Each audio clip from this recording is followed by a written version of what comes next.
Hello दोस्तों, आप देख रहे हैं यस कंप्यूटर ट्रेवल्स। और आज हम आपको नेपाल के प्यूठान ज़िले के स्वर्गद्वारी आश्रम की यात्रा कराने वाला हूं। और गोरखपुर से बाबा प्रभुनाथ भी बोलते हैं स्वर्गद्वारी आश्रम को। तो बाबा प्रभुनाथ के दर तक आप किस तरह से जाएं और किन समस्याओं का सामना आपको करना पड़ता है, इन सब की जानकारी हम आपको इस वीडियो में देंगे। और मैं बता दूं कि हमारी यह वीडियो मैं बाइक से आपको यात्रा करा रहा हूं। और हमारी जो फर्स्ट इंटरनेशनल बाइक से यात्रा है वह है गोरखपुर टू आश्रम स्वर्गद्वारी। तो हमारी एक न्यू बाइक FZX 150 सीसी से हम लोग यात्रा करेंगे और इस FZ का पावर भी देखेंगे और हम इससे यात्रा भी शानदार करेंगे। तो दोस्तों चलिए हम निकलते हैं। बहुत ही सुंदर जगह, हिमालय की गोद में बना है स्वर्गद्वारी, जो बाबा प्रभुनाथ के भी नाम से लोग जानते हैं उस मंदिर को। तो हम इस मंदिर का दर्शन करेंगे। और इस समय सुबह के 5:40 हो रहे हैं और ये हमारी जो यात्रा है जंगल कौड़िया से स्टार्ट हुई है। तो जंगल कौड़िया से हम निकल चुके हैं बाबा प्रभुनाथ की यात्रा पर और हम पहुंचने वाले हैं कैंपियरगंज। और देखिए बहुत ही शानदार सुबह का टाइम है, अभी हम कैंपियरगंज पहुंचने वाले हैं। तो दोस्तों देखिए, आज हमारी जो यात्रा है वो यात्रा जो है गोरखपुर से प्रभुनाथ की है। तो गोरखपुर से जो प्रभुनाथ की जो हमारी यात्रा है वो काफ़ी लंबी है और लगभग मान के चलिए लगभग 2 से लेकर के 250 किलोमीटर तक की, तो 250 किलोमीटर तक की है। तो गोरखपुर से हम इस समय जो है देखिए हम कंपियरगंज में आ गए हैं ओवर ब्रिज पर।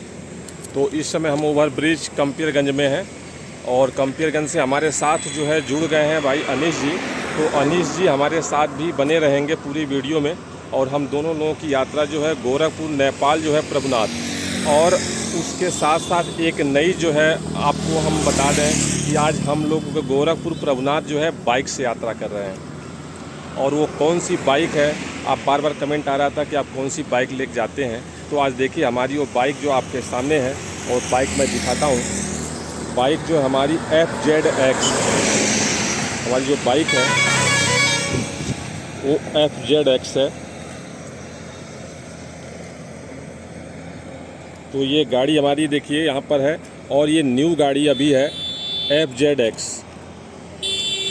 तो दोस्तों आज हम FZX से जो है गोरखपुर से लेकर के प्रभुनाथ तक की यात्रा करेंगे। और इन यात्राओं के बीच में जो भी आपको जानकारी दी जाएगी, आपको फुल जानकारी हम देंगे। तो आप हमारे साथ वीडियो में बने रहिएगा। और हम लोग निकलते हैं, इस समय कंपियरगंज में पहुंच गए, लगभग जो है मान के 6:15 हो रहा है और हम 5:40 जंगल कौड़िया से निकले हैं। तो जंगल कौड़िया के बाद हम लोग फटाफट निकलते हैं नेपाल के लिए। और हमारी गाड़ी की पहली इंटरनेशनल राइड है FZX जो है। तो अब चलिए निकलते हैं नेपाल। दोस्तों कहीं भी यात्रा करनी हो तो सबसे जो है सटीक जो टाइम होता है सुबह का टाइम होता है। आपको सुबह के टाइम में रोड खाली होते हैं, ट्रैफिक कम होता है, तो आप आसानी से निकल सकते हैं। तो हमें चाहिए कि सुबह के टाइम में यात्रा करना। और देखिए हमें ये जो है फरेंदा सिटी में जाएगा, लेकिन हमें जो है जाना है धानी वाले रोड पर, धानी टू नौगढ़। तो हम इस धानी वाले रोड से नौगढ़ के लिए निकल रहे हैं। नौगढ़ वाली रूट हम पकड़ के चल रहे हैं। तो आपसे हम बता दें कि देखिए अभी यहाँ पर आ गया हड़ावा टोल प्लाज़ा। इस हड़ावा टोल प्लाज़ा पर बाइक का जो टोल नहीं लगेगा। और एक जो है टोल प्लाज़ा आपको जो है पीपीगंज में भी है। तो गोरखपुर से लेकर के और बढ़नी के बीच आपको 3 टोल प्लाज़ा मिलेगा और हमें तीनों टोल प्लाज़ा को पार करना होगा निःशुल्क। बाइक का चार्ज नहीं लगता है, लेकिन अगर जो हम कार से जाते तो हमारा चार्ज लगता। लेकिन इस बार मैं कार से नहीं, बाइक से जाने की व्यवस्था बनाया हूँ और बाइक से जो है काफ़ी शानदार भी है। तो देखिए अभी इस नौगढ़ के बाईपास पे आ गया हूँ। तो नौगढ़ के बाईपास से होकर हमें सनाई चौराहा तक जाना है और सनाई चौराहा से बिल्कुल सीधा रूट हमें जो है सोहरतगढ़ के लिए पकड़नी है। तो हमें यह चौराहा है सनाई चौराहा और यहाँ से हम सीधे सोहरतगढ़ के लिए निकलेंगे। तो सोहरतगढ़ यहाँ से लगभग 23 किलोमीटर के आसपास है सनाई चौराहा से। तो सनाई चौराहा से अब हम आगे निकल रहे हैं सोहरतगढ़ के लिए। तो देखिए मैं बता दूं कि ये गोरखपुर टू स्वर्गद्वारी आश्रम, जो कि नेपाल में बाबा प्रभुनाथ को स्वर्गद्वारी आश्रम के नाम से जानते हैं। देखिए अभी हम इस समय चिलिया चौराहे पे हैं और चिलिया चौराहे से आपको लेफ़्ट होना है, सीधा नहीं जाना है। सीधा जाएंगे तो आप पलटा देवी पहुंच जाएंगे, लेकिन हमें लेफ़्ट हो जाना है। और ये जो रूट है अब सीधे सोहरतगढ़ निकल जाएगी। और अगर जो आप खुनवा बॉर्डर जाना चाहते हैं तो वहाँ भी चली जाएगी, लेकिन चूँकि हमें खुनवा बॉर्डर नहीं जाना है, हमको जाना है बढ़नी बॉर्डर। तो बढ़नी बॉर्डर सबसे पहले हम यहाँ पर पेट्रोल ले लें। दोस्तों ये तीसरा टोल प्लाज़ा है और पता नहीं टोल प्लाज़ा पर नाम क्यों नहीं लिखा रहता है भाई। मैं तो देखा हूँ कई जगह तो नाम ही नहीं मिलता है ढूंढने पर। तो ये हमारे जो है ये तीसरा टोल प्लाज़ा है। और मैं आपको बता दूं कि इस समय जो है जब हम नेपाल में चलेंगे, जहाँ का लोकेशन जल्दी मिल नहीं पाता है, तो हम वहाँ पर बहुत सारी बातें करेंगे।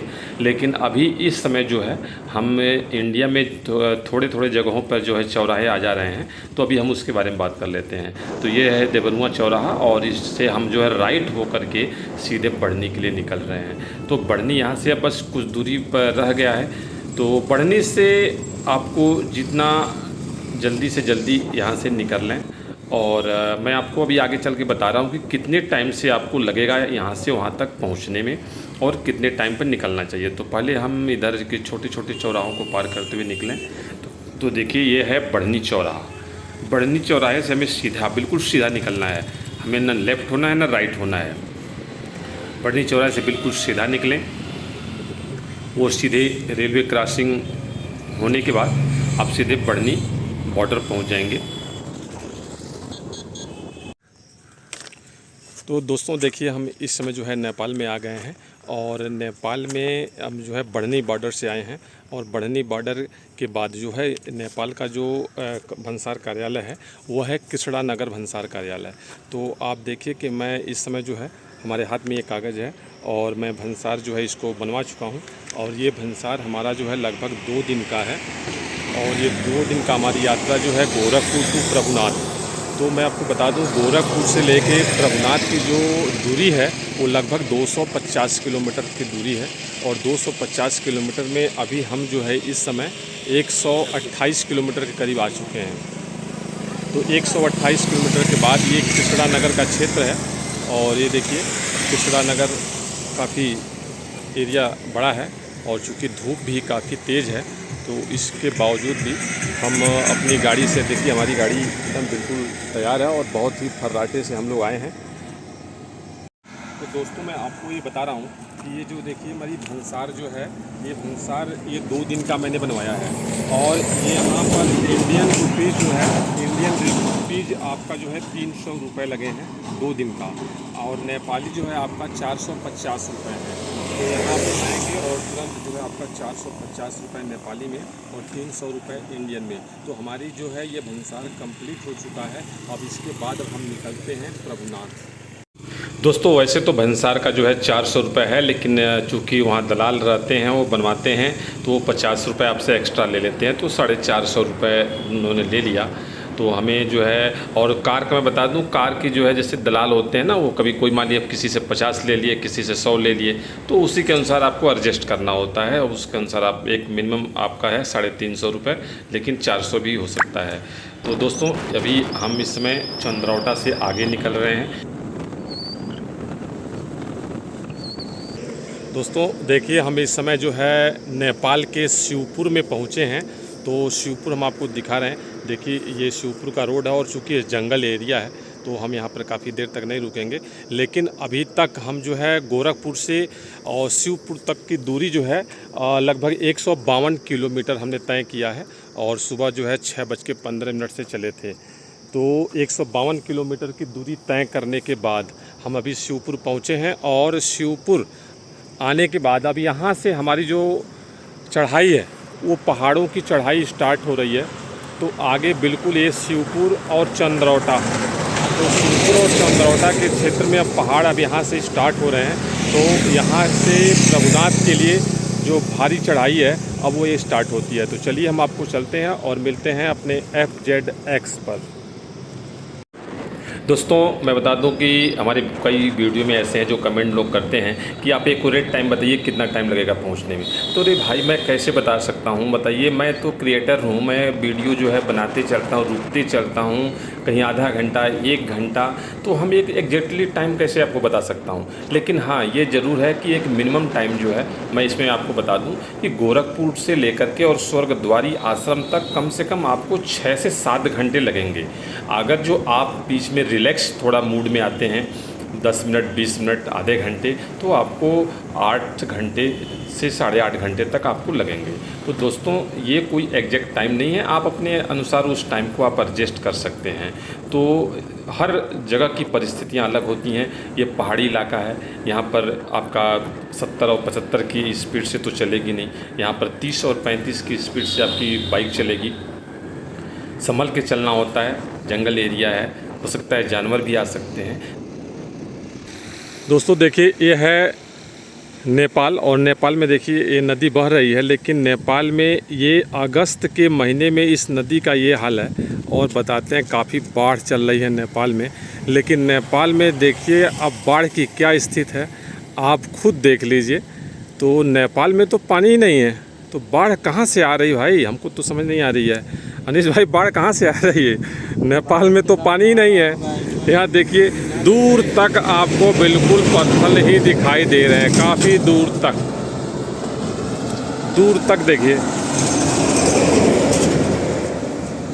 देखिए काफ़ी दूर तक आपको जो है पत्थर ही दिखाई दे रहा है। लेकिन बाढ़ तो यहाँ पानी तो है ही नहीं। तो भाई ये पानी हमारे इंडिया में जा कहाँ से रहा है, चलो पता लगाते हैं, देखते हैं। और ये जो है राप्ती नदी, ये वही राप्ती नदी है जो हमारे यहाँ बहती है और यहाँ से जो है नेपाल से होकर के जाती है। तो अब ये देखिए पानी का क्या बहाव यहाँ पर है। चलिए अब इसके बाद हम आगे बढ़ते हैं। और इस समय जो है हम लगभग 170 किलोमीटर के आसपास आ चुके हैं, और इसके बाद हम और आगे बढ़ते हैं। दोस्तों ये गोरखपुर से स्वर्गद्वारी जो है 250 किलोमीटर है, जिसमें से आपको 150 किलोमीटर आपको जो है जनरल सामान्य रोड पर चलना है, जहाँ पर पहाड़ नहीं है। लेकिन 150 के बाद जो 100 किलोमीटर आपका होगा वो पहाड़ी एरिया होगा, और काफ़ी हैवी पहाड़ यहाँ के, जो कि आपके नेपाल के आप जानते हैं कि जो पहाड़ होते हैं वो काफ़ी खड़ी पहाड़ होता है। तो इस खड़े पहाड़ पर हमें संभल करके चलना है 100 किलोमीटर तक। तो आपसे हम बताते हैं कि इस समय हम भालूबाड़ा पहुंचने वाले हैं। अगर जो आप बस से यात्रा करते हैं तो आपको कृष्णा नगर में बस मिलेगी, वह बस आपको इसी भालूबाड़ा में लाके छोड़ेगी। तो भालूबाड़ा से आप फिर जो है स्वर्गद्वारी आश्रम तक का जो है आपको दूसरा बस मिलेगा। ये राप्ती रिवर जो मेन इसका ब्रिज है, वहाँ पे हम हैं अभी। जो मैं आपको पीछे दिखाया हूँ तो वो पिछला ब्रिज था, लेकिन फिर हम लोग घूम करके जो है मेन ब्रिज पाए हैं। तो ये आपका राप्ती रिवर, नेपाल में राप्ती रिवर है, और हमारे वहाँ पानी भी शायद इसी रिवर का जाता है। और चूँकि अभी पानी बहुत ज़्यादा नहीं है इसमें, अभी हम इस समय भालूबाड़ा में आ गए। भालूबाड़ा से हमें आगे चौराहे से राइट होना है, और राइट लेकर के हम आगे निकलेंगे, और वहाँ आगे बस स्टैंड भी है आपको। दोस्तों इसी रूट पर चल के आपको बस स्टैंड मिलेगा। तो अगर जो आप बस से आते हैं तो आप यहाँ उतर करके आप दूसरी बस यहाँ से सीधे स्वर्गद्वारी के लिए पकड़ सकते हैं। लेकिन अगर जो आप बाइक से आना चाहते हैं तो बाइक से में कोई दिक्कत नहीं है, आप बाइक से आ सकते हैं, आपके लिए काफ़ी आसान होगी। और देखिए ये काफ़ी बिहड़ एरिया लग रहा है जो है पहाड़ों की, और चूँकि रोडें जो है सुनसान है, बहुत ज़्यादा इस पर आवाजाही नहीं है। और अभी तो हम देख रहे हैं तो इसमें लगभग बता रहे हैं लोग कि 8 दिन से तो भी बारिश ही नहीं हुई यहाँ पर जो है। हालांकि ये अगस्त का लास्ट एकदम बिल्कुल डे है, अगस्त के लास्ट डे पर हम यहाँ से निकले हैं। और हमारी जो प्रभुनाथ की यात्रा जो है वो करीब 2 दिन की है। हमने 2 दिन का अपना टूर प्लान बनाया है, गोरखपुर से लेकर प्रभुनाथ जी स्वर्गद्वारी आश्रम तक, और 2 दिन रहने के बाद हम फिर वहाँ से रिटर्न होंगे। तो देखिए ये जो स्वर्गद्वारी बाबा प्रभुनाथ जी हैं तो इनका बड़ा जो है नाम है। दोस्तों देखिए एक समस्या तो हमारे लिए आ रही है, हो सकता है आपके लिए ना हो और हो भी सकता है। तो मैं बता दूं कि मैं यहाँ से लेके वहाँ तक जो है अभी मैं चाय ढूंढ रहा हूँ, लेकिन चाय नहीं मिल रहा है। मिल रहा है क्या, क्योंकि जानते हैं यहाँ पर अमूमन जो दुकानों पर मांस मछली ही ज़्यादातर मिलता है। तो अगर जो आप शाकाहारी हैं तो आप बिल्कुल ही अपने साथ सामान कुछ लेकर के चलें, अन्यथा यहाँ के दुकानों पे जल्दी आपको समोसे और चाय अपने वहाँ का टिकिया नहीं मिलने वाला है भाई। तो आप इसको ध्यान दें, आप खाने पीने की जो वस्तुएं हैं वो अपने साथ लेकर के चलें। अगर जो आप मांस मछली नहीं खाते हैं तो, और खाते हैं तो कोई बात नहीं होता, आपको तो हर जगह मिलेगा। तो अभी हम जो है गन्हा खोला तक पहुँचे हैं और देखा जाए तो यहाँ की रोडें तो नेपाल सरकार ने बनवाई है, लेकिन जो एक्सप्लेन मैंने अपने इंडिया के रोडों पे की है, जहाँ बना है तो वहाँ तो उछलती नहीं है, लेकिन यहाँ बने हुए रोड पे भी गाड़ी एकदम उछल रही है। और आपको पता लग रहा होगा, जो हमारी वीडियो देखिए काफ़ी हिल डुल भी रही है, तो ये उसी की नतीजा है। काफ़ी जो है इस रोड को फिनिशिंग नहीं है, रोड तो है लेकिन उसकी फिनिशिंग नहीं है। तो दोस्तों, आप अपनी गाड़ी बाइक में जो भी आप लेके चल रहे हैं उसकी हवा आप टाइट रखिए, सही रखिए। दोस्तों देखो, ये बहुत ही शानदार व्यू मिल रहा है और क्या गजब का व्यू है। और धूप तगड़ी है, पानी का पता नहीं है, लेकिन फिर भी व्यू हम आपको दिखा रहे हैं। तो ये व्यू देखिए, और ये देखिए साथ में बादल, और इस बादल का कमाल देखिए, बहुत ही शानदार, बहुत ही अच्छी व्यू है, शानदार व्यू है।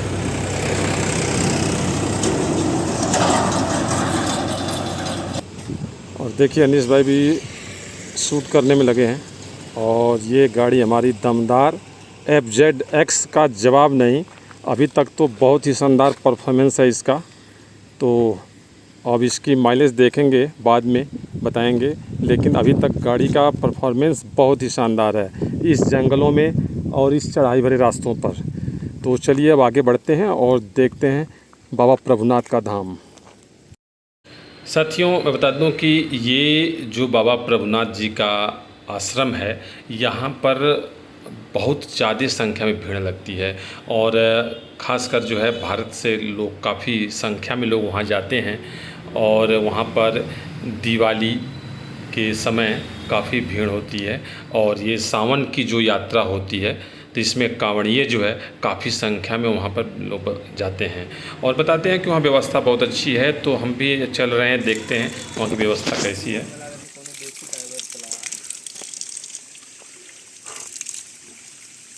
ये है नेचुरल पानी, जिसका हम लेते हैं मज़ा। दोस्तों देखिए, अभी मुझे हम लोगों को एक झरना मिला है, और झरना देखिए, ये लैंडस्लाइड जगह है और बहुत ही ख़तरनाक जगह है, लेकिन इसमें हम आपको दिखा रहे हैं। देखिए ये है झरना, और बहुत ही हल्का झरना है। यहाँ देखिए काफ़ी हल्का झरना। अनीश भाई ऊपर मत जाइए, पत्थर गिर सकते हैं। तो ये झरना है, और झरने के साथ देखिए लैंडस्लाइड भी हुआ है। तो इस जगह से हम लोग जल्दी निकलते हैं। आइए भाई। अगर देखा जाए तो पूरा नेपाल ही जो है हिमालय की गोद में बसा हुआ है, और इस हिमालय की गोद में काफ़ी सुंदरता है। और हिमालय देखिए वहाँ स्वर्गद्वारी से तो दिखता है, हम दिखाने की कोशिश करेंगे, बशर्ते बादल ना हो। बादल नहीं होंगे तो यहाँ से हिमालय दिखेगा। और अभी समय चूँकि बरसात का समय है, बादल तो हो ही सकते हैं, लेकिन वो नहीं रहेगा तो हम हिमालय आपको दिखाने की कोशिश करेंगे। और हिमालय की गोद में ये नेपाल, पूरा नेपाल ही है। आपको एक बार बता दूं कि आप जब वहाँ कृष्णा नगर भंसार ऑफिस से आप जो है जब भंसार बनवाएं, तो एक बात ध्यान दें कि आप जो है जितना, एक दिन को मान लीजिए 2 दिन की यात्रा है तो आप 1 दिन ज़्यादा ही बनवा सकते हैं, क्योंकि मान लीजिए गाड़ी है, लंबी दूरी तक आप चल रहे हैं। और यहाँ पर जो बीच में आपको कोई दुकानें नहीं मिलेंगी। 10-10 किलोमीटर, 15-15 किलोमीटर तक कुछ दिखाई नहीं दे रहा है, क्योंकि केवल पहाड़ी इलाका है और लैंडस्लाइड जगह है। तो इस वजह से यहाँ पर शॉप आपको नहीं मिलेगा। तो इस नाते आप एक दिन बढ़ा करके ही रखें, उससे आपको ज़्यादा नुकसान नहीं होगा। और गाड़ी मेंटेनेंस ज़रूर रखें, क्योंकि रास्ते भी उबड़ खाबड़ भी हैं बीच बीच में, तो गाड़ी जितनी मेंटेनेंस होगी आपकी उतना ही अच्छी होगी। और इस देखिए हिमालय की कितना सुंदर व्यू आपके सामने प्रस्तुत है, और देखिए काफ़ी अच्छी व्यू आ रही है, शानदार व्यू। और यहाँ पर जो है काफ़ी लोग जो है पैदल यात्रा भी करते हैं भाई। पैदल यात्रा पूरे 2 दिन 4 दिन 5 दिन तक कंटिन्यू लगातार पैदल यात्रा, बाइक यात्रा, कार यात्रा बहुत ज़बरदस्त होती है। और इसमें जो है बहुत ही भव्य मेला भी लगता है। बैसाख पूर्णिमा से जो है जेठ पूर्णिमा तक यहाँ बहुत ही भव्य मेला लगता है, और उस समय आप आएंगे तो मेला काफ़ी बड़ी होगी, तो थोड़ी सी रहने की दिक्कत होती है, लेकिन उस समय आप मेला का जो है भरपूर लाभ उठा सकते हैं। तो बाबा की जो आश्रम है वो बहुत ज़्यादा हाइट पर है, काफ़ी हाइट पर है, और बताया जाता है कि काफ़ी हाइट है। अब तो हम चल ही रहे हैं, देखते हैं। और देखिए कितनी खूबसूरत सुंदर जगह। हाँ, ये एक फ़ायदा भी मिला है कि बताया गया 8 दिन से यहाँ बारिश नहीं हुई है, तो रोड जो है अभी फ़िलहाल सूखा हुआ है। और तो देख रहे हैं यहाँ की जो खेती भी है वो भी अभी सूख रही है, बिल्कुल बिल्कुल जली हुई सी दिख रही है यहाँ की खेती। और काफ़ी सुंदर नज़ारा नेपाल की। रास्ते में यहाँ भुट्टा बहुत है, हमारे भुट्टा और मक्का जिसको बोलते हैं भाई। देखिए कुछ वहाँ की भाषा अलग है, यहाँ की भाषा अलग है। यहाँ नेपाल में लोग मक्का बोलते हैं, और हमारे वहाँ भुट्टा और मक्का सब कुछ बोलते हैं, तो हमारे वहाँ मिक्स बोली है। तो देखिए काफ़ी शानदार व्यू नज़ारे आपको मिल रहे हैं देखने को। और एक बात और बता दूं कि आप बंसार बनवाने के बाद कहते हैं लोग कि आप परमिट बनवा लें, तो परमिट तो मान लीजिए हम बनवा सकते हैं, लेकिन परमिट की वहाँ है नहीं। और व्यवस्था बताते हैं कि भालूवाड़ा में व्यवस्था है, हालांकि हम आए हैं परमिट चेक किए देखे हैं, लेकिन कहीं व्यवस्था मिली नहीं है हमें, तो हम बिना परमिट के चल दिए हैं। लेकिन बताया जाता है कि परमिट तो वैसे प्राइवेट गाड़ियों का नहीं लगनी चाहिए, कमर्शियल गाड़ियों को लगनी चाहिए। लेकिन बताते हैं यहाँ पर कि काफ़ी जो है वो पुलिस वाले, नेपाल पुलिस वाले उस परमिट के नाम पर कुछ आपसे वसूल सकते हैं, तो आप ध्यान देंगे। और परमिट अगर हो सके तो बन जाए तो ठीक है, नहीं बनेगा तो भी कोई बात नहीं है। आप वो रोकेंगे तो ज़रूर, लेकिन आपको बैठाएंगे नहीं, और कुछ ले दे के आपको छोड़ देंगे। तो आप परमिट बनवा करके ही निकलें। हालांकि हम परमिट नहीं लिए हैं, और क्योंकि हमने काफ़ी खोजबीन किया है, लेकिन उसके बावजूद भी परमिट ऑफिस हमको नहीं मिला है, तो इस नाते हमें मजबूरन हमको आगे बढ़ना पड़ा है। और देखिए ये स्थान जो है एक पानी पीने का स्थान है, यहाँ पर रुक करके आप पानी पी सकते हैं। टोटी लगाई गई है सरकार की तरफ से यहाँ टोटी लगाई गई है, क्योंकि आपको बीच में दुकानें बहुत कम हैं, प्यास ज़्यादा लगेगा, तो आप यहाँ पानी पी सकते हैं। और इसके बाद देखिए ये क्या शानदार रूट है, बहुत ही शानदार नज़ारे इस नेपाल यात्रा के, बहुत ही अच्छी है। और एक चीज़ आप ध्यान देते होंगे, देखिए गाड़ियाँ यहाँ बहुत कम आ रही हैं जा रही भाई। हाँ, इतना ज़रूर है कि यहाँ इस यात्रा में मैंने अभी तक इंडियन बाइक उधर से आते हुए नहीं देखी है। तो ये सोचिए, हमें लगता है कि मैं बिल्कुल अकेला जा रहा हूँ, ना हमको कोई क्रॉस किया है इंडियन बाइक, और ना आगे से इंडियन बाइक मुझे क्रॉस की है। तो अभी तक तो ये लग रहा है कि मैं इंडिया से अकेले ही जा रहा हूँ प्रभुनाथ के लिए। और ज़्यादातर लोग जो है बस की यात्रा करते हैं, बस से लोग जाते हैं। और देखिए अब हम पहुँच गए हैं स्वर्गद्वारी आश्रम के प्रवेश द्वार पर, और यहाँ से 14 किलोमीटर की बड़ी ज़बरदस्त चढ़ाई यात्रा अब स्टार्ट होगी। और यहाँ पर आप होटल कमरे लेकर के रह सकते हैं, और यहाँ पर जो है, क्योंकि इसके बाद आपको होटल और कमरे नहीं मिलेंगे, ये स्वर्गद्वारी जो प्रवेश द्वार है यहीं पर आप होटल लेकर के रुक सकते हैं।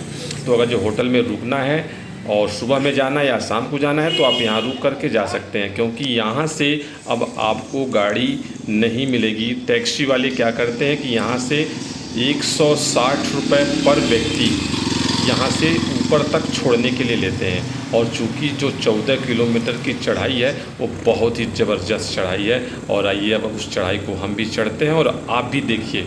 और इस चढ़ाई को काफ़ी संख्या में लोग पैदल चढ़ाई करते हैं, खासकर उस वर्ग से जिस वर्ग में थोड़ी सी अभी पैसे जो है कम रहता है, तो वो लोग 14 किलोमीटर की जो चढ़ाई है वो पैदल चढ़ाई करते हैं। सुबह चलेंगे और 5 से 7 घंटे में वो ऊपर पहुंच जाते हैं। और जब भी आप निकलिए गोरखपुर से तो बिल्कुल सुबह के टाइम निकलिए, यहाँ आइए, शाम तक आप पहुँचिए और रात भर रहिए, बाबा का दर्शन करिए और सुबह आप जो है वहाँ से फिर निकल लीजिए। तो दोस्तों, मैं आपको बता दूं कि ये जो मेरा वीडियो है ये केवल मंदिर के गेट तक होगा। मंदिर के गेट के बाद, क्योंकि चूँकि वीडियो हमारी काफ़ी बड़ी हो जा रही है, तो मंदिर से संबंधित जो वीडियो हमारी होगी वो नेक्स्ट अगले वीडियो में। लेकिन उससे पहले आप इन 14 किलोमीटर रास्तों का ये देखिए, ये नज़ारे का लुत्फ़ उठाइए और देखिए क्या क्या खूबसूरत नज़ारे। और ये बादलों के बीच में जो हम चल रहे हैं भाई, उसका आनंद तो मुझे ही मिल रहा है। देखिए काफ़ी संख्या में लोग पैदल चल रहे हैं यहाँ पर, और ये जो बादल हैं और जो ये पहाड़ है, इनकी खूबसूरती देखते बन रही है। तो यहाँ पर देखिए लैंडस्लाइड हुआ है, ये लैंडस्लाइड जगह है, काफ़ी तगड़ी लैंडस्लाइड हुई है, तो हमें सावधानी पूर्वक भी चलनी है, ये ध्यान देना है। गाड़ियाँ बहुत कम है, अभी तक तो मुझे कोई इंडियन गाड़ी क्रॉस नहीं किया है, लेकिन चलिए, अब वो हम अकेले भी हैं तो कोई बात नहीं है। और हम बिल्कुल चढ़ाई चढ़ रहे हैं गाड़ियों की। हमारी तो जो FZX, चूँकि न्यू गाड़ी, परफॉर्मेंस अभी शानदार दे रही है और गाड़ी अभी तो चढ़ने में कोई दिक्कत नहीं हुई है। क्योंकि इससे पहले हम जब हमारी दूसरी वीडियो रानी महल है, वहाँ मैं गया था, लेकिन मैं वहाँ पर गाड़ी थोड़ा लो सीसी का ले गया था, जिससे हमारी काफ़ी परेशानियों को सामना करना पड़ा। अब इसके बाद ये हुआ कि मैं अब जो अगली जो गाड़ी हमारी होगी वो 150 सीसी FZX, जो इसकी शानदार लुक भी है, माइलेज भी है और दमदार इसकी पावर भी है। तो देखिए ये शानदार व्यू, काफ़ी शानदार और ख़तरनाक भी है भाई। पहाड़ तो अच्छे लगते हैं, लेकिन बहुत ही ख़तरनाक भी होते हैं। और देखिए ये सामने आपको ये जो दिख रहा है, ये कोहरा नहीं है, ये बादल हैं भाई, बादल। हम इस समय देखिए बिल्कुल बादलों के करीब पहुंचते हुए और चढ़ते हुए। ये 14 किलोमीटर केवल आपको चढ़ना है, बहुत ही हाइट है यह, और इतनी हाइट जाएगी कि बादल अभी कई मीटर, करीब 200-300 मीटर नीचे होंगे और हम बादल से ऊपर होंगे। और ये देखिए हमारे सामने बादल, देखिए बिल्कुल सामने, और बादल जैसे जैसे हम आगे बढ़ रहे हैं वो भाप के रूप में हमें मिलते जा रहे हैं। बादल भाप के रूप में हमें मिल रहा है और बहुत ही शानदार व्यवस्था। अब हम पहुंच गए हैं स्वर्गद्वारी आश्रम। तो दोस्तों, हमारे यश कंप्यूटर ट्रेवल्स को आप सपोर्ट करें, लाइक करें, शेयर करें और इसको सपोर्ट ज़रूर करें। और इस नाते हम आपको फिर अगले वीडियो में मिलते हैं, और अब तक आप देखें नज़ारे। देखिए अब हम लोग स्वर्गद्वारी आश्रम पर आ गए हैं, और ये स्वर्गद्वारी आश्रम है, प्रवेश द्वार, और इसी जगह से हम लोग प्रवेश करेंगे। तो दोस्तों मैं बता दूं, इसी जगह से हम लोग प्रवेश करेंगे। लेकिन इसके साथ साथ मैं आपको एक बात और बता दूं कि यहाँ पर देखिए कार पार्किंग और मोटरसाइकिल पार्किंग, 2 व्हीलर पार्किंग और 4 व्हीलर पार्किंग यहाँ पर उपलब्ध है। और यहाँ पर अभी तो कोई शुल्क नहीं लिए हैं, गाड़ी खड़ी करके आप आसानी से यहाँ से जा सकते हैं। तो यहाँ से कार पार्किंग और आपको 2 व्हीलर पार्किंग मिलेगी।